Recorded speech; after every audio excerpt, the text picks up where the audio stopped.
30 నిమిషాలలో నొప్పి లేకుండా వేడికోస్ స్వయం చికిత్స ఆవేశ హాస్పిటల్ హైదరాబాద్.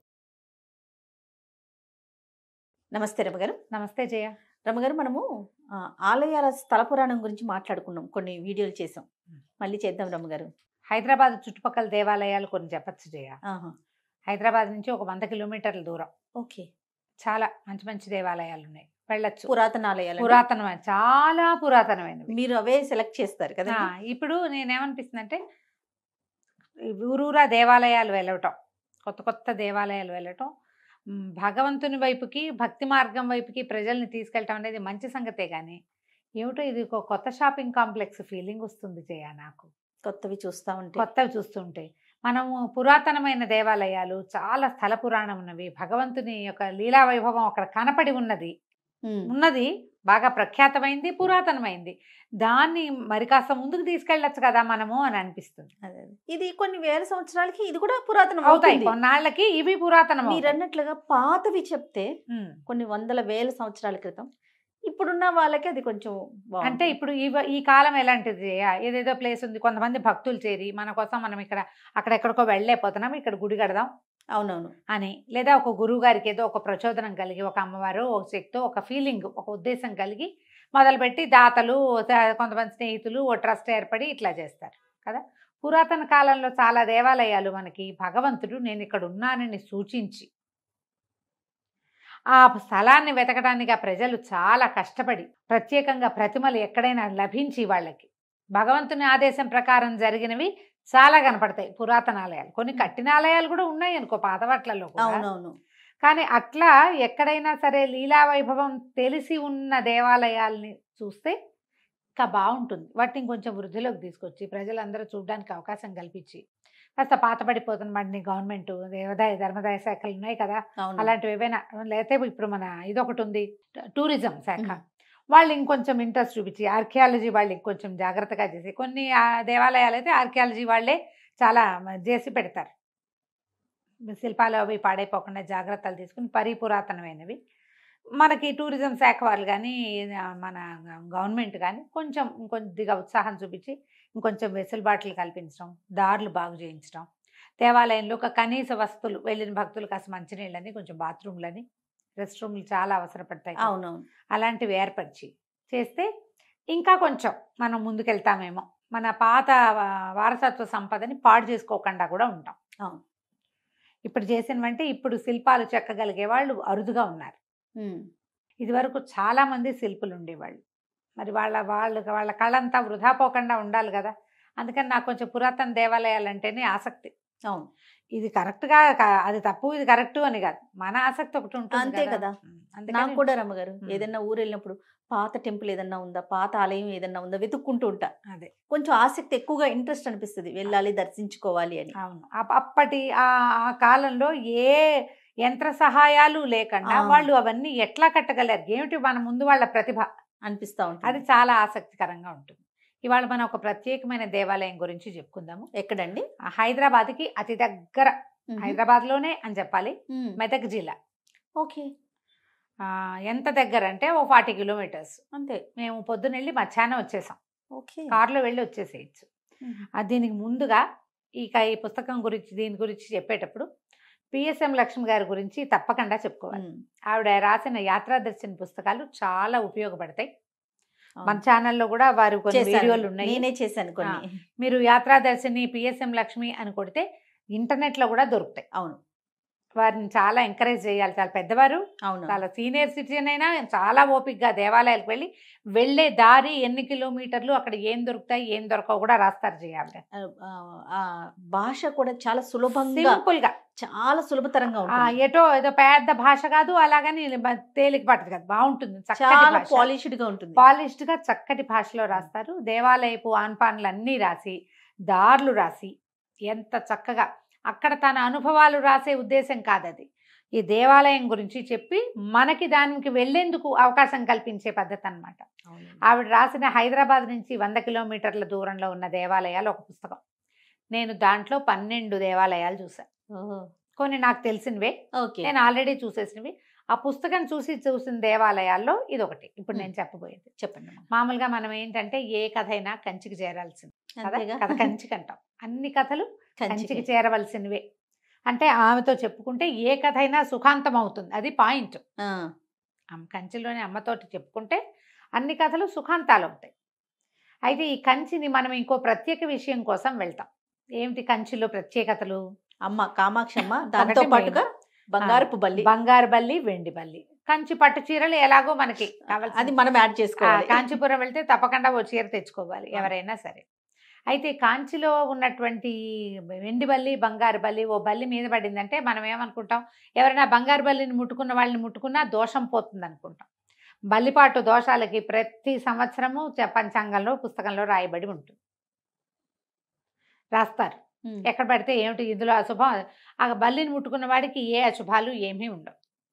అయితే కంచి వెళ్ళలేని వాళ్ళు ఎక్కడికి వెళ్ళాలి? ఆప్షన్ ఉంది, ఖచ్చితంగా ఉంది. కంచి లేక వెళ్ళలేని వాళ్ళు కడకంచికి వెళ్ళాలని మనకి తెలంగాణలో ఒక సామెత ఉంది. ఓహో, అదే నా కడకంచి అంటే. ఆ కడకంచి చివరి కంచి అది మెల్లిగా మారి కొడకంచి అయింది. మీరు ఇంటర్నెట్లో కొడకంచి అని కొడితే చక్కగా దేవాలయం వచ్చేస్తుంది. తప్పకుండా. దాదాపుగా 900 సంవత్సరాల పురాతనమైన దేవాలయం ఉంది కొడకంచిలో. చాలా విశేషమైనది, ప్రత్యేకమైనది కూడా. హైదరాబాద్ నుంచి ఒక 40 కిలోమీటర్స్. బిహెచ్ఎల్ నుంచి, బిహెచ్ఎల్ పక్క నుంచి రామచంద్రాపురం వీళ్ళు ఒక రోడ్డు కనపడుతూ ఉంటుంది. బిహెచ్ఎల్ టౌన్షిప్లోకి వెళ్ళకుండా కుడివైపు రోడ్డు అలా ముందుకెళ్తే బీరంగూడ మల్లికార్జున స్వామి దేవాలయం అనికి కమాన్ కనపడుతుంది. ఆ రోడ్లోకి వెళ్ళిపోయాక మల్లికార్జున స్వామికి దేవాలయం కమాన్లోకి వెళ్ళకుండా రెండో పక్కకి ఇంకో దారి ఉంది, అటువైపు వెళ్తే వస్తుంది. ఆవిడైతే దారిలో అడిగి వెళ్ళండి అని రాశారు, కానీ ఇప్పుడు గూగుల్ మ్యాప్ వచ్చింది, చక్కగా గుళ్ళో తీసుకెళ్ళి ప్రవేశపెట్టింది మ్యాప్. చిన్న దారిలో రోడ్లు బాగానే ఉన్నాయి, అంత వెళ్ళలేని దారి అయితే కాదు. సన్నటి రోడ్లు, సన్న రోడ్లు అయినా కూడా మనుషులు శుభ్రంగా మామూలుగా జనాలు ఉన్నారు ఫుల్గా, కొంచెం పల్లెల్లాగా కనపడతాయి, చక్కగా ఉంది. అయితే ఇది ఒక గుండు కొండ మీద ఉంది. గుండు అని చెప్పారు అర్చకులు, దాన్ని గుండు అంటారమ్మా అని. పెద్దది, ఆ కొండ మీద వెలిసి ఉన్నాడు స్వామి, ఆదినారాయణ స్వామి. చాలా ప్రత్యేకంగా కనపడుతుంది. ఈ దేవాలయంలో వెండి బల్లి, బంగారు బల్లి ఉన్నాయి. స్వామివారికి ఎదురుగుండానే ముందున్న ముఖమండపం ఉంటుంది కదా, గర్భాలయము ముఖమండపం ఉంటాయి కదా, ఆ ముఖమండపంలో ఇట్లా పై వైపుకు ఉంది, మనం అట్టుకోవచ్చు. చాలా తేలిగ్గా అందేస్తుంది. దాన్ని కొంచెం కవర్ చేశారు ఇప్పుడు, అంటే ఒక కవచం లాంటిది వేశారు, ముట్టుకోవచ్చు. తమాషాగా ఉంది. కొండ మీద ఇట్లా ఎత్తుగా ఉండి పైకి ఉందన్నమాట. పక్క నుంచి రెండు పక్కల నుంచి మెట్లు ఉన్నాయి, 2 sides మెట్లు, మనం పైకి వెళ్ళొచ్చు. ఎంత చక్కగా ఉందో. దీనికి ఒక పురాతనమైన గాథ చెప్తారు. దాదాపుగా ఇది 900 సంవత్సరాలు, 15వ శతాబ్దంలో జరిగిందట. అబ్బో. ఈ ప్రాంతానికి చెందిన ఒక దొరకి అప్పట్లో అల్లాణి అని ఒక జాతి, అల్లాణి వంశమట. వారి ఒక యువకుడికి స్వామివారు కల్లో కనపడి, విష్ణుమూర్తి నేను మంబాపూర్ అడవుల్లో ఉన్నానని నన్ను వెలికి తీసి ప్రతిష్ఠ చేయమని చెప్పారట. ఆ కళ గురించి చెప్పాడు. మంబాపూర్ అడవి చిన్నదే, అదంతా ఎంత పెద్దది. అవును కదా. ఇప్పుడు బాగా ఇళ్ళు బాకిళ్ళు వచ్చినాయి కానీ 30-40 ఏళ్ళ క్రితం నా చిన్నప్పుడు మా అక్కయ్య బిహెచ్ఎల్లో ఇచ్చాం.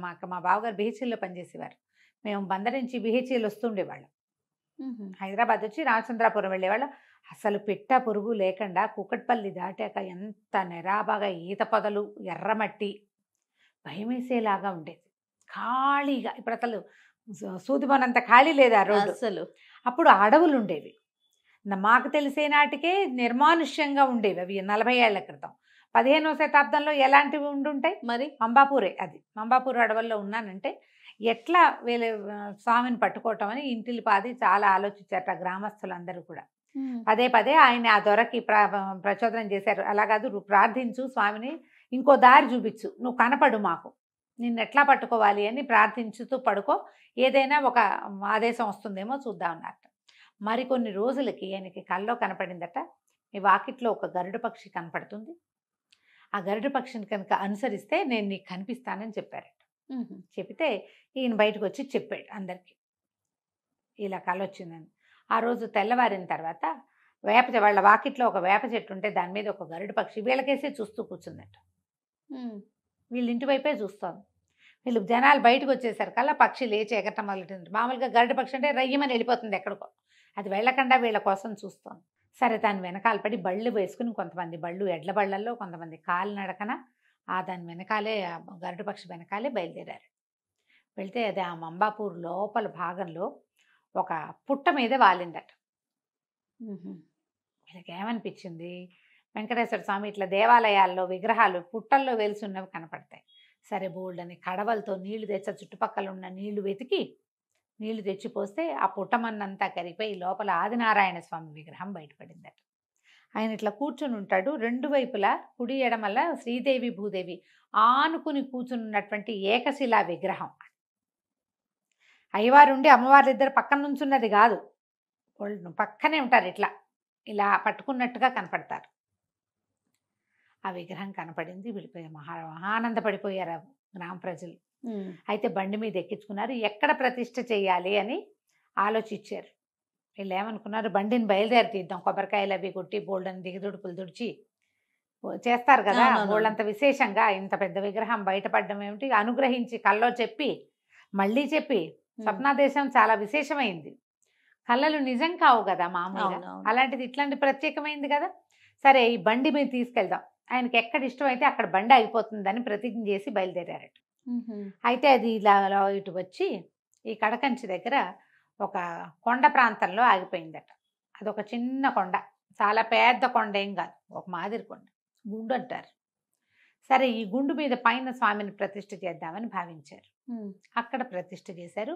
15వ శతాబ్దంలో ప్రతిష్ఠ చేయబడింది. నిత్యార్చనలు ఆరాధనలు జరుగుతాయి. అభిషేకాలు అవి పెద్దగా చేస్తున్నట్టు కనిపించదు.